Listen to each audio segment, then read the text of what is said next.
Chicken পরোটা এত মজার হবে যে একবার বানালে বারবার বানাবেন। এই রেসিপিটা তৈরি করা খুবই সহজ, হাতের কাছে থাকা মাত্র কয়েকটা উপকরণ দিয়ে তৈরি করা যাবে। বিসমিল্লাহির রহমানির রহিম। আসসালামু আলাইকুম। আশা করি যে যেখানে আছেন আল্লাহ তাআলার অশেষ রহমতে অনেক অনেক ভালো আছেন।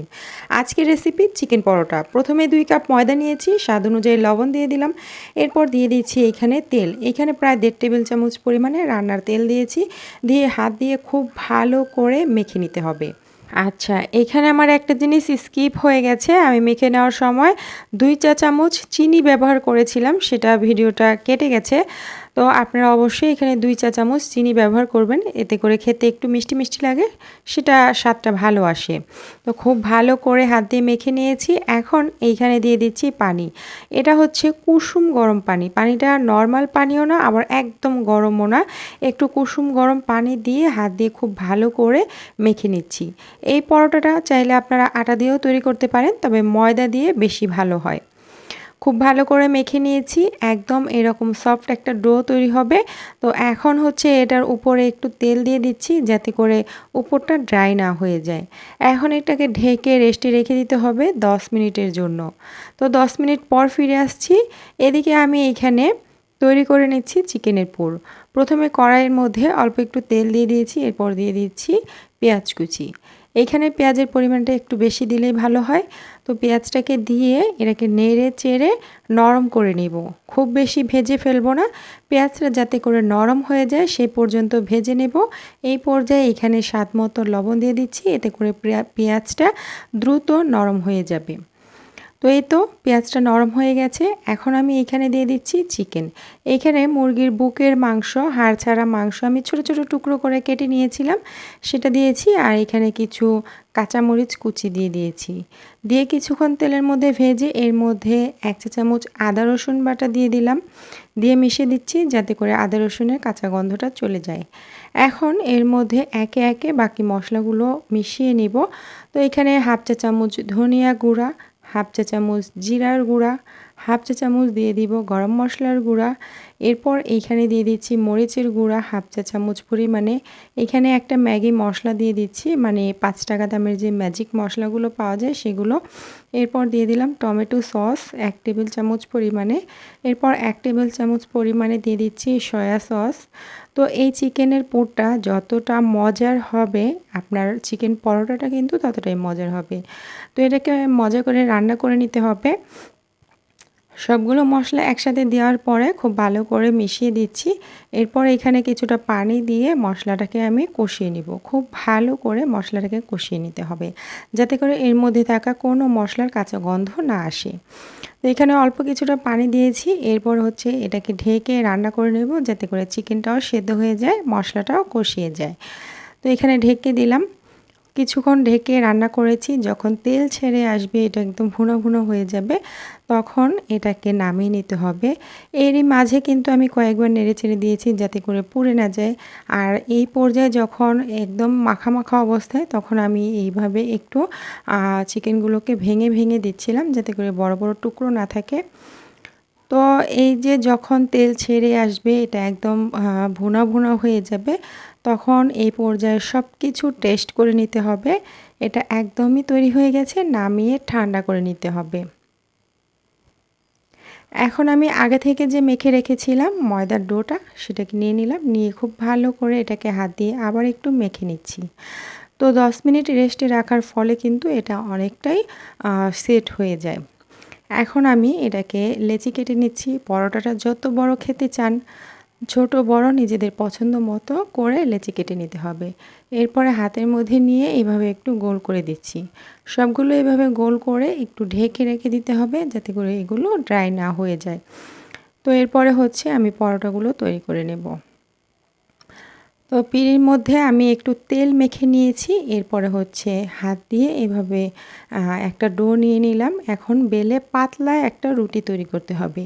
এখানে আপনারা চাইলে ময়দা দিয়েও বেলে নিতে পারেন, তবে আমি তেল দিয়ে বেলে নিচ্ছি, এটাই সবচেয়ে বেশি ভালো হয়।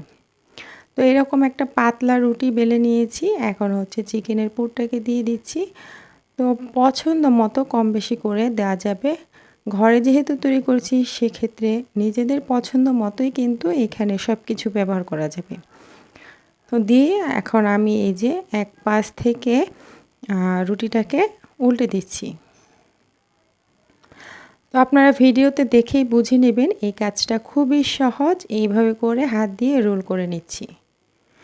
এরপরে হচ্ছে এটাকে একটু টেনে লম্বা করে নিচ্ছি। এটা যেন ছিঁড়ে না যায় সেটা খেয়াল রাখতে হবে। হালকা হাতে একটু টেনে নিলে কিন্তু এটা লম্বা হয়ে যায়। এরপর এরকম করে একটু পেঁচিয়ে নিচ্ছি। তো চিকেন পরোটা অনেকেই অনেকভাবে তৈরি করেন, আমি এইভাবে দেখাচ্ছি, একদম সহজ পদ্ধতি আর এটা খেতেও অসম্ভব মজার হয়। তো একইভাবে কিন্তু আমি সবগুলো পরোটা তৈরি করে নেব। আর চিকেন পরোটা বেশিরভাগ কিন্তু ওভেনে তৈরি করা হয়। আজকে আমি দেখাবো যে চুলায় কিভাবে তৈরি করতে পারেন। আর এটা একদমই কম উপকরণ দিয়ে একদম সহজভাবে শেয়ার করার চেষ্টা করেছি। আশা করি ভিডিও ভালো লাগবে। ভালো লাগলে লাইক, কমেন্ট, শেয়ার করতে ভুলে যাবেন না। আর এই রকমই সহজ রেসিপি পেতে চ্যানেলটিকে সাবস্ক্রাইব করে নিয়মিত পাশে থাকবেন। যারা ফেসবুক পেজ থেকে দেখছেন তারা পেজটাকে ফলো দিয়ে রাখবেন। তো একে একে সবগুলো পরোটাই কিন্তু এভাবে করে আমি পেঁয়াজ দিয়ে নেব। আর এইভাবে করে পেঁচিয়ে নেওয়ার পর কিছুক্ষণ কিন্তু রেস্টে রাখতে হবে। সাথে সাথে যদি এটাকে বেলতে যান তাহলে কিন্তু ফেটে যেতে পারে। তো এরকমভাবে পেঁচিয়ে তারপর আমি যে একটা প্লেটের মধ্যে রেখে দিচ্ছি। উপরে একটু তেল দিয়ে রাখতে হবে যাতে করে এটা সফট থাকে। তো রেস্টুরেন্ট অথবা বেকারিতে যে চিকেন পরোটাগুলো তৈরি করা হয় সেগুলো কিন্তু এই যে ডোগুলো সেগুলো তেলের মধ্যে ডুবিয়ে রাখা হয়। আমি যেহেতু ঘরে তৈরি করছি সেহেতু এটা নিজেদের পছন্দ অনুযায়ী কম তেলে তৈরি করছি। তো এইভাবে করে আমি কয়েকটা তৈরি করে নিয়েছি। এখন হচ্ছে এগুলোকে বড় করে নেব, বেলে নেব অথবা এই যে এইভাবে করে নিয়ে হাত দিয়ে আমি একটু চেপে চেপে বড় করে দিচ্ছি। এটা চাইলে বেলুন দিয়ে বেলে নিতে পারেন, তবে বেলে নিলে অনেকটা ফেটে যাওয়ার সম্ভাবনা থাকে। এগুলো হাত দিয়ে একটু প্রেস করলেই কিন্তু বড় হয়ে যায় কিছুক্ষণ রেস্টে রাখলে, মানে যখন চিকেনটা দিয়ে পেঁচিয়ে নেওয়া হবে কিছুক্ষণ রেস্টে রেখে তারপরে এটা তৈরি করতে আসবেন, তাহলে কিন্তু একদম সুন্দরভাবে বড় হয়ে যাবে। এটা যদি একটু ফেটেও যায় তাতেও কিন্তু কোনো সমস্যা নেই, ভাজার সময় কোনো রকম সমস্যা হবে না। তো এইভাবে করে একটু বড় করে নিয়েছি। যতটুকু আপনার পছন্দ, মোটা পাতলা নিজেদের পছন্দ মতো এটাকে তৈরি করতে হবে। এখন চুলায় একটা তাওয়া গরম করে তারপরে হচ্ছে পরোটাগুলো ভেজে নিচ্ছি।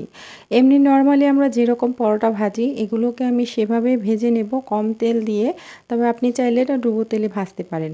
তো আমি তাওয়ার মধ্যে নিয়ে সাধারণ যে পরোটা ভাজি সকালে নাস্তায় সেরকমভাবেই কম তেলে ভেজে নিচ্ছি। তো দুই পাশ যখন একটু ভেজে নিয়েছি, সেঁকে নিয়েছি, তারপরে হচ্ছে তেল দিয়ে দিলাম।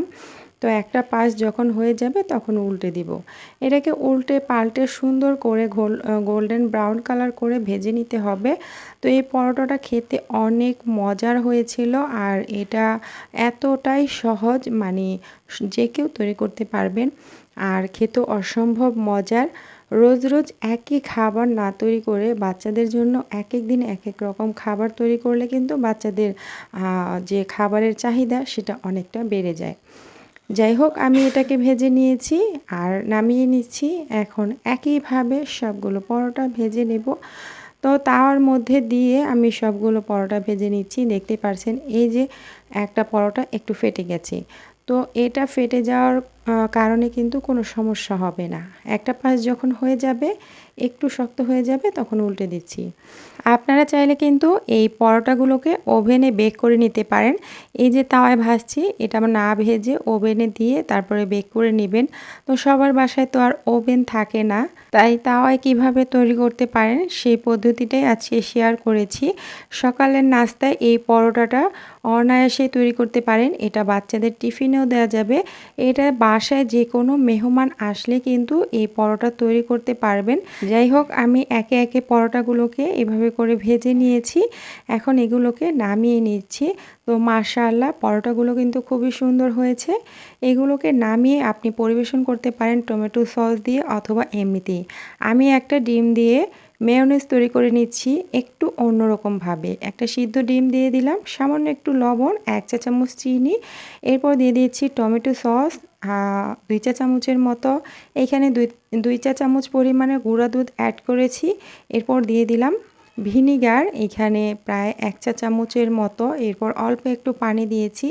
এখন এখানে একটু ম্যাজিক মশলা দিয়ে দিলাম। এখানে 1 টেবিল চামচ পরিমাণে তেল ব্যবহার করেছি। এরপর দিয়ে দিলাম একটু মাস্টার্ড সস। তো দিয়ে এটাকে ব্লেন্ডার করে নিলে কিন্তু তৈরি হয়ে যাবে। তো বাচ্চারা যেহেতু ডিম খেতে চায় না, সেক্ষেত্রে এভাবে করে মেয়োনিজ তৈরি করে দিলে এই পরোটার সাথে এটা খেতে অসম্ভব মজার হয়।